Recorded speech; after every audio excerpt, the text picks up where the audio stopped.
a është mirë që ta braktisësh sakrificën ose sublimimin për karrierë? Nuk është mirë. A është mirë ta kalosh shkollën e familjes edhe të fëmijës së mbajtjes? Është një mrekulli. Sepse ra pandemia, ç'a ngeli shoqërisë?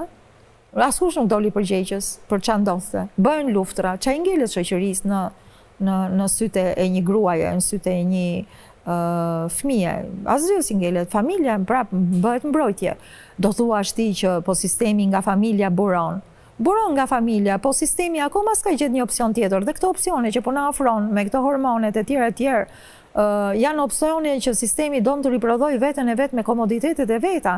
Nuk janë opcione që t'i vi vërtet në ndihmë nga pikpamja humane njerëzimit për atë latenci, pra vonesë, dëshira që ai ka, që do të bëj familje, do të bëj fëmijë, si do, por shikon qëllimet e veta, sepse të sigurosh hormone për fëmijë 13-14 vjeç, në një kohë kur ti s'ke siguruar bukë, ushqim dhe veshje të klasit normal për gjithë shoqërinë fëminore, atëherë ti ose je budalla, ose je komercializuar në atë pikë që shikon vetëm qëllimet e tua komerciale dhe na ja ofron këto gjëra si të drejta të njeriut. Gjithsesi, nuk dua të thellohem në këto aspekte, sepse asnjë zbulim nuk i ka bërë mirë qëllimit për cilin është zbuluar. Dhe avionet u zbuluan për luftë, po qef janë duke bë njerëzit në për avion. Duke kuptuar. Mimoza, bie ndonjëherë në kurthin e ides nëse çfarë duhet kisha bërë ndryshe nëse do t'i kisha kthyer kohën pas. Flas këtu në përgjithësi për jetën, por edhe për fermën. Tashti, në qoftë se kthehesh, do kthehesh prapë ke një Shqipëri e izoluar, do kthehesh ke ai fukaralloku i viteve 90, do kthehesh ke ato shkolla që ishin, sepse shkolla tani lëre që flasin nëpër rrjetet sociale. Në shkolla ka profesorat jashtëzakonshëm, se mos kujtoni që dhe jashtë janë gjithë jashtëzakonshëm. 2-3 profesora ka të jashtëzakonshëm një universitet edhe jashtë. Të tjerët punojnë me slajti, janë të zakonshëm, si të punosh me ChatGPT-n. Pra, profesorat jashtëzakonshëm, të paktën në universitetin ku jam unë, ka shumë, që kanë ardhur me formime nga jashtë dhe unë jam aty ku jam, tashmë e dini, s'ka nevojë të bëja rekomandime dhe reklam, por ka shumë. Por jeta familjare, siç po më thoshte edhe një shoqe në telefon, është një universitet. Është një universitet që nuk ta jep dot universiteti. Është një shkollë e jashtëzakonshme. Unë këtë shkollë e kalova, u dërmova, fitova. Qa fitova? Fitova vazhdimsinë. Kam 2 lule që edhe 2 vajza që nuk ka rëndësi fare se sa do më përgjigjen mua për sakrificën time. Se shpesh herë kemi dhe mosmarrëveshje të vogla.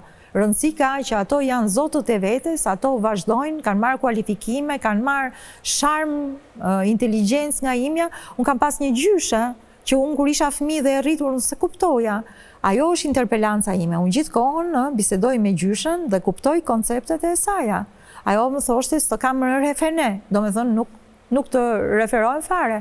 Dhe mua më bje tem diplome në postdoktorat vetë referenca, refeneja e gjyshes, që e cila kishte kaluar pushtimin frances të Korçës, vishte çorape me vijë mbrapa, mbante takat gjithmonë, këpucët me fron, mbante pallto kashmiri, ishte vetëm me kostume në shtëpi, u mahije, ishte vetëm me kostume, mëndafshi dhe stofi jashtë, qepte vetë, bënte bektashjane, shoqëroi me të krishterkat, më thënë, shkolla e jetës, shkolla e familjes, shkolla e farefisit nga i cili ti del, sepse ne jemi ende një kulturë me tradit, nuk jemi një kulturë multikulturale me rrënjë të prera deri në fund, na ka prerë shumë rrënjë komunizmi, po ne vazhdon na dalim prap, tash po na pret rrënjë imigrimi, po vin prap.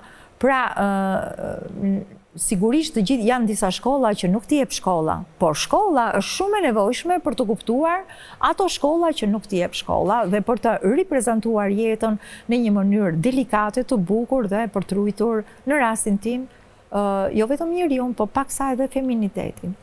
Çfarë thanë vajzat pasi dolët nga ferma? Kishte shumë kuriozitet për vajzat. Ishte surprizë shumë e bukur ardhja e tyre. Me vajzën e madhe ndejta shumë pak, se ishte me djalin dhe me të shoqin dhe do iknin për në Itali. Dhe ndejta një 2-3 orë vetëm me vajzën e vogël që e kam në Kanada. Ajo punon në fushën e mjekësisë të terapisë fizike dhe akupunkturës, edhe mami tha më ke bërë një çlirim shpirtëror, nuk të pas kam njoftur, më ke kursyer lekët e psikoterapisë, etj, më tha fjalë shumë të mira, edhe po dhe vajza tjetër ishte shumë e lumtur për mua. Besoj se është edhe një gjë, fakti që mora dhe çmimin ishte, si me thënë, një shpërblim jo vetëm monetar, po edhe psikologjik, social, që në fundit ishte një pohim, edhe i asaj që bëra. Do me thënë, sigurisht kjo s'do të thotë që gjithçka imja ka qenë rregull dhe e përsosur, po kjo tregon që në përgjithësi vija e asaj që kam bërë ka qenë mirë. Në mos ka qenë shumë mirë, pas ka qenë mirë, përderisa e dhanë çmimin.